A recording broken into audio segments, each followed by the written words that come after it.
Welcome to Your Healthy Kitchen from YRMC. Welcome to Your Healthy Kitchen. I'm your host, Rita Carey Rubin. In our last video, we prepared a bunch of food for making delicious home-cooked meals during the week. We cooked a chicken, some black beans, brown rice, and sweet potatoes, and prepared some fresh broccoli and salad greens. For some of you, this just might be too much food to use in a week, especially if you're not feeding a family. So adjust what and how much you make for your household. Just remember that taking a few hours to prepare food for the week can help someone living alone as much as someone cooking for a family to eat healthy, tasty, homemade meals more often. The number and types of meals we could make from the ingredients we prepared are probably endless. But here again are some ideas and a place to start. So we could take our baked chicken and serve it with whole or mashed sweet potatoes and roasted broccoli.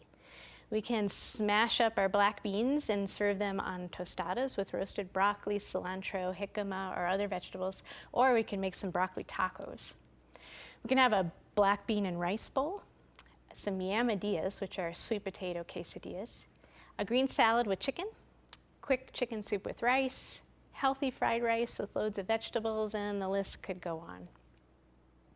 So let's start with our lovely baked chicken. So those of you who know me also know that I've followed a mostly plant-based diet most of my life, and therefore I haven't baked many chickens. So this, in fact, is my third, and it turns out to be pretty easy. I was nervous with the first two, but now it's old hat. So there are probably 100 or more different ways to bake a chicken. So once you learn the basics, there's a whole world of recipes out there. If you eat chicken, why would you want to roast a whole bird? Well, first of all, it's much more economical to cook a whole chicken than buy and use chicken parts. So this organic whole chicken cost $1.79 a pound. And the last time I looked, chicken legs cost twice that amount, and boneless chicken breasts even more, at up to $7 a pound. So even when you consider the waste from cooking a whole bird, it really doesn't add up to much money. I weighed the bones on a 4.5-pound chicken I cooked at home, and they weighed 8 ounces and cost about 90 cents. And you can use the bones to make chicken soup, so they're not wasted after all. So second, roasting a whole chicken can result in better tasting and moister meat. The skin helps to protect the meat from the hot oven temperatures and keeps it from drying out. So on the day you roast your bird, you could serve it with some of your whole sweet potatoes, or try them mashed like this, with the cloves of garlic that you took out of your chicken. And then you could add a little bit of spice. We could add a little chili powder, some ground coriander, which is the seed to the cilantro plant,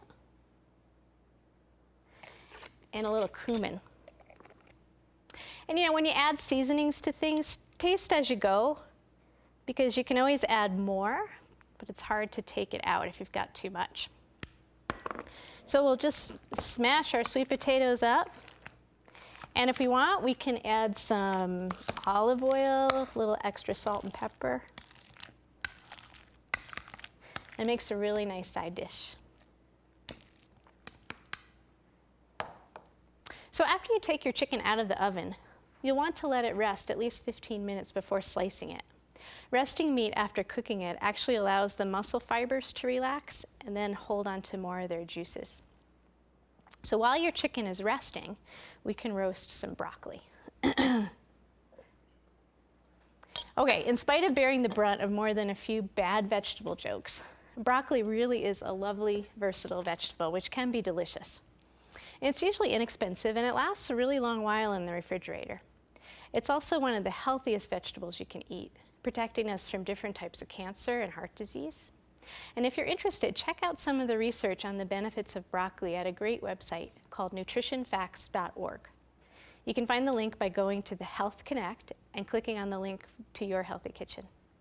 So to roast broccoli, we'll simply take those broccoli florets and those coins that we prepared earlier, and then toss with some olive oil,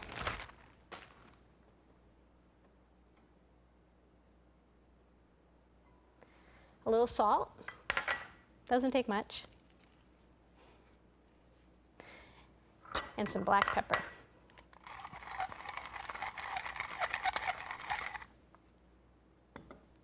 Then we'll just toss the broccoli with the olive oil, just making sure it's coated nicely. I like to just get in there with my hands. And then we'll put the broccoli on a baking sheet that's lined with a little parchment paper. So I like to roast vegetables on parchment paper in the oven because it cuts back on the cleaning time. You can just toss the paper when you're done. Oops. So we'll put our broccoli florets and our coins onto the baking sheet.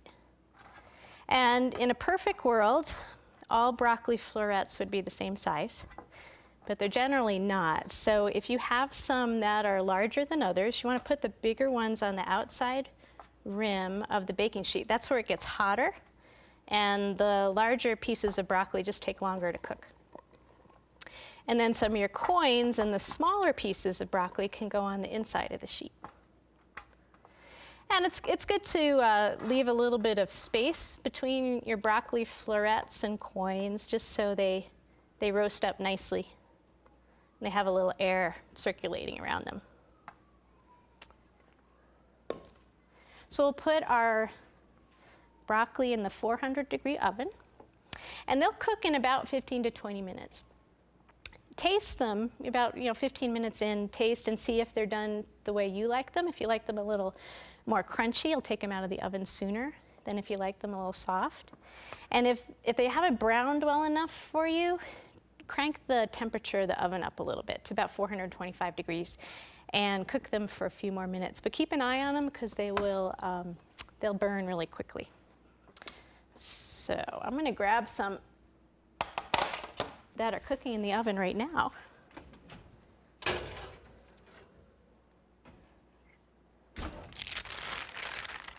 And then we'll toss our nice roasted broccoli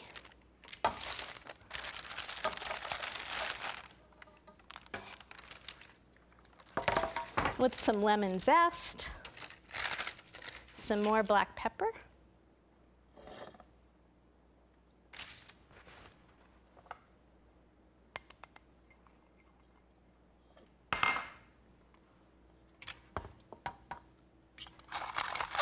and for a really healthy take on broccoli with cheese sauce, toss your broccoli with a little freshly grated Parmesan cheese.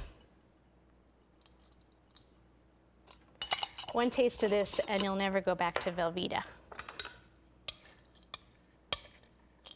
It's lovely. So we can also get really creative and use our roasted broccoli for broccoli tostadas. So to make these, we'll smash some of our black beans with onion and garlic powders and some of that ground dried chili. I've used that nice smoked chili that I cooked my beans with here to make some fresh chili powder. So I've got some onion powder, garlic powder, and that nice chili. We'll mix that in with our beans. And then to make a tostada, usually the corn tortilla needs to be a little crispy. So, the tortilla is usually fried to make it that way. But we can actually make a nice crispy tortilla simply by toasting it in a dry skillet.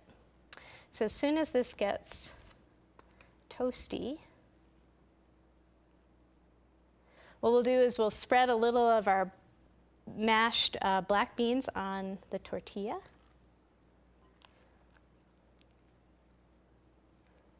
Just like that. And put some broccoli, some of our roasted broccoli on top.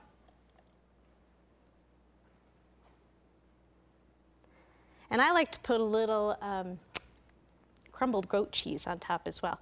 You could also add some fresh spinach or some other vegetables. A little more cheese. And then just put it in the oven. You could put it in under broil or in our 400-degree oven that's already hot until the cheese melts.